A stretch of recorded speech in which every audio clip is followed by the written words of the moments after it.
Welcome back to Griffonomics, where we conduct financial investigations to define the risk before we look at the reward. Today, we're diving into Danaher Corporation, ticker symbol DHR. Now, for a company that, operates mostly outside the daily headlines, Danaher has been showing some wild volatility. If you look at the source material we've gathered, it paints a picture of a business facing some pretty severe external challenges. We're talking cyclical downturns, regulatory headwinds, geopolitical friction, and yet the stock still commands this massive premium valuation. So our mission today is pretty straightforward. We're going to synthesize all this complex source material into a single, cohesive investment thesis. We really need to figure out if this premium is a sign of, operational brilliance, or if it's just market irrationality. What's the core conflict we need to resolve here? Well, the core conflict is exactly that. It's about navigating these really aggressive external headwinds, almost purely through internal operational excellence. Danaher is executing a strategic pivot to share repurchases, buying $2 billion in Q3 and $175 million in cost actions to manufacture high single-digit EPS growth in 2026, justifying its premium 47x PE valuation against a cyclical collapse in bioprocessing equipment and geopolitical headwinds in China. Wow. Okay, that immediately puts the stakes right out there. A 47 times PE multiple. That suggests peak quality and perfect execution. But the environment you just described sounds anything but perfect. Before we decide if that premium is earned, let's establish who Danaher even is today, especially since they recently shed major industrial components like Veralto. Okay, let's unpack this. What exactly is Danaher a pure play on now? And, why is their financial model considered so defensive? Right. So Danaher is now definitively a pure-play life sciences and diagnostics powerhouse. They did all those spin-offs to really sharpen their focus on these high-growth, high-margin areas. Their whole portfolio is built around three main segments. First, you have biotechnology. That's where you find the massive names like Cytiva and Pall. They make the tools used to manufacture biologics. Second is the broader life sciences segment, which is more about the instruments and tools for research and discovery. And finally, there's diagnostics, which is really anchored by Cepheid and their huge installed base of testing devices. The market has definitely rewarded that pure play focus. But the real magic, that's in the financial structure itself, right? What makes their revenue so reliable? Exactly. Their operational moat is built on what we call the razor and razor blade model, but it's applied to this highly regulated, mission-critical scientific work. They sell the expensive instrument, the Wazer, which gets them a foothold in a lab or a manufacturing plant.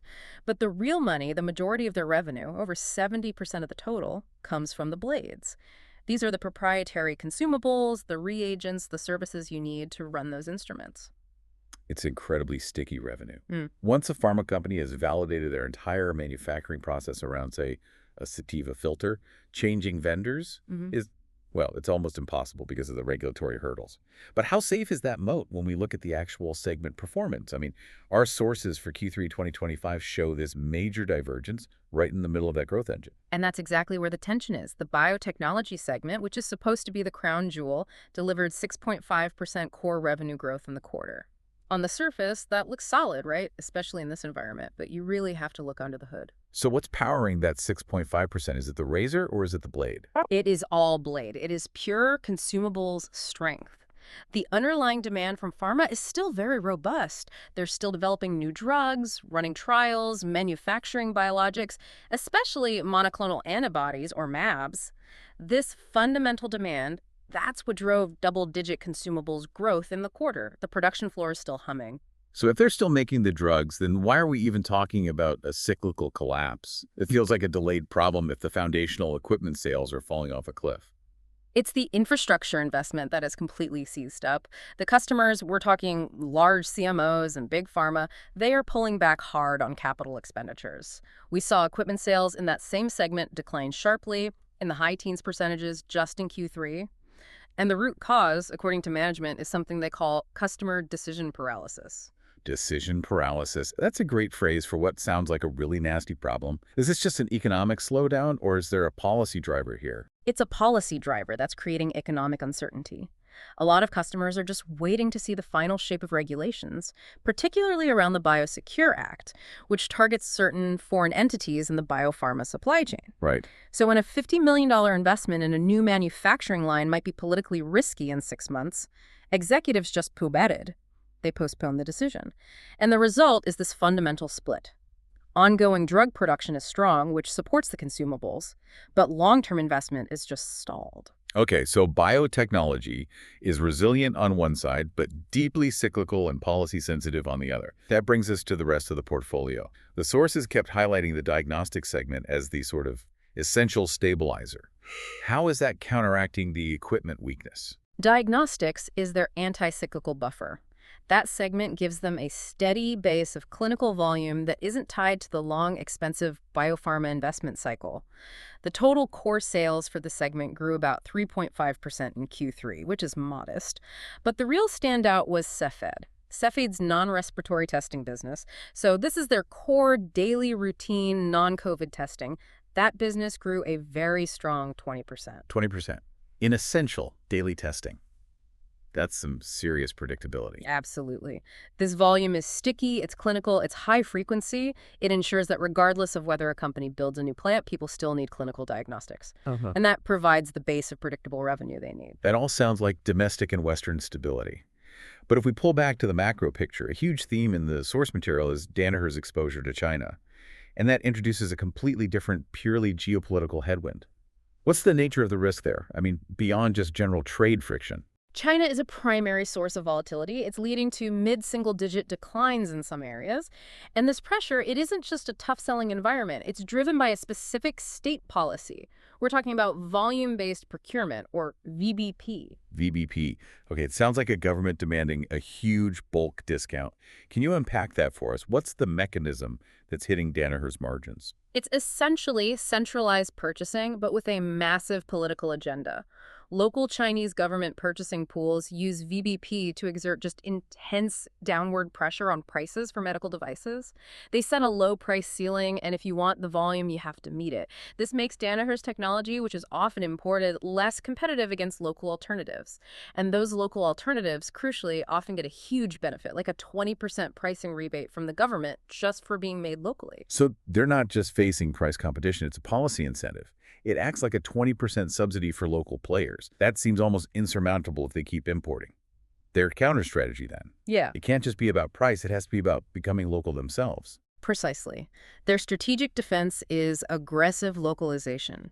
They are in an urgent race to move production inside China's firewall to capture those economics. They're explicitly targeting the localization of major brands like Beckman Coulter by the end of 2025. It's a massive logistical maneuver, and it's driven entirely by national policy. That level of internal execution is daunting.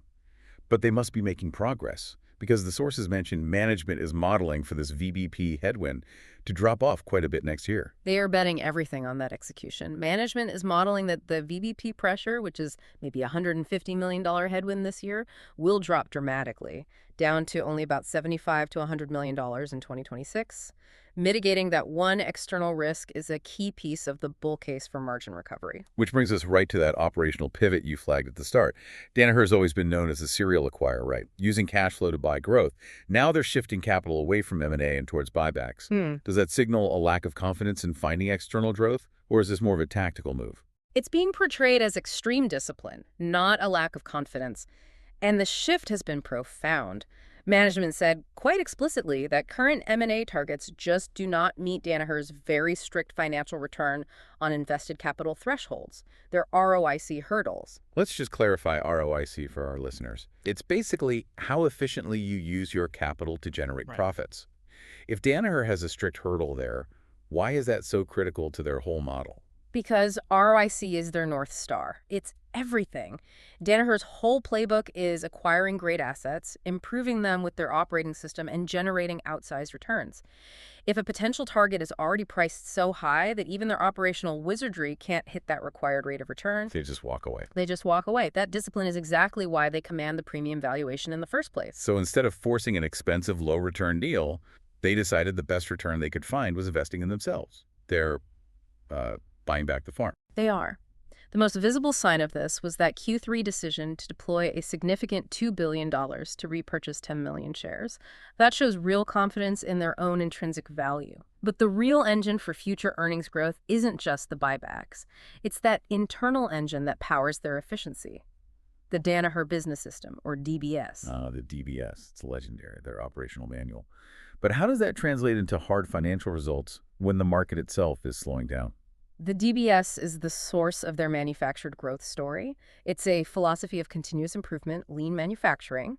So instead of waiting for the market to give them growth, they use the DBS to create their own margin expansion. And they've launched a very explicit $175 million cost action program. And what's the material impact of that supposed to be? It's a direct self-funded boost to the bottom line. That program is expected to yield a material $0.30 EPS tailwind in 2026. Wow. Yeah, think about that. 30 cents of earnings per share generated purely through internal efficiency gains. That's how they plan to offset the weakness in equipment sales and that lingering VBP pressure. That 30-cent tailwind is crucial context for anyone trying to bridge the gap to that 47x multiple. So what does this all mean for their formal forward outlook? It leads to a pretty cautious guidance that I think sets the stage for potential upside. The official preliminary 2026 guidance for core revenue is a conservative 3% to 6% growth. But critically, that guidance is built on one specific assumption. Which is? It assumes equipment sales will remain flat. That's a fascinating detail. So they're guiding purely on the strength of their recurring revenue and those internal cost actions. Exactly. It's a strategic, conservative posture. If that cyclical paralysis breaks, if policy clarity emerges and biopharma capex recovers faster than expected, there is significant potential for upside. But the downside is hedged by that consumables moat and the self-funded EPS boost. They are absolutely relying on internal controls to manage external volatility. Here's where it gets really interesting then. We started with this conflict, a huge 47x PE valuation versus these severe cyclical and geopolitical strains. We've established they're executing a flawless internal playbook, the buybacks, that 30-cent EPS boost, the localization in China. So what does it all mean? Can this achievable high single-digit EPS growth, which is manufactured largely by these internal initiatives, can it truly justify that premium valuation? The justification is a high-stakes calculation. It really demands that you trust management's ability to execute perfectly against a slowing market. The market is pricing in two things: that near-flawless execution of the DBS and the long-term quality of that 70% plus recurring revenue moat. But every flawless execution story has structural risks trying to break it. What are the two biggest risks testing this thesis right now? We identified two key ones. First, the weakness isn't just in big capital equipment. The broader life sciences segment, which is more foundational research tools, it continues to struggle. It showed a core revenue decline of minus 1.0% in Q3. That suggests the weakness goes beyond just the bioprocessing capex cycle. If research budgets tighten globally, that segment's moat could be tested. And the second structural risk? It's the sheer weight of geopolitics. The pressure around China and VBP means the execution of that localization strategy has to be perfect, especially the Beckman culture integration by the end of 2025. If that gets delayed or it's more expensive than they thought, that expected mitigation of the headwind in 2026 just evaporates, and that EPS tailwind gets instantly smaller. So the final verdict is that you are betting entirely on the internal operating system, on the DBS, to withstand the market cycle and the politics. That's the core of the thesis. The stock is a high-risk bet on flawless operational execution. It demands that Danaher perfectly offsets all this external market softness. They're essentially running faster just to stay level with the expectations baked into that 47x PE. So the provocative thought for you, the listener, is this. Given the strength of that consumables model and the DBS playbook, should investors prioritize the resilience and durability of that recurring revenue stream over the cyclical volatility of equipment sales, even in the face of such a high PE? The bet here is essentially on the operational process itself, more than on the market cycle. Risk defined, portfolio protected,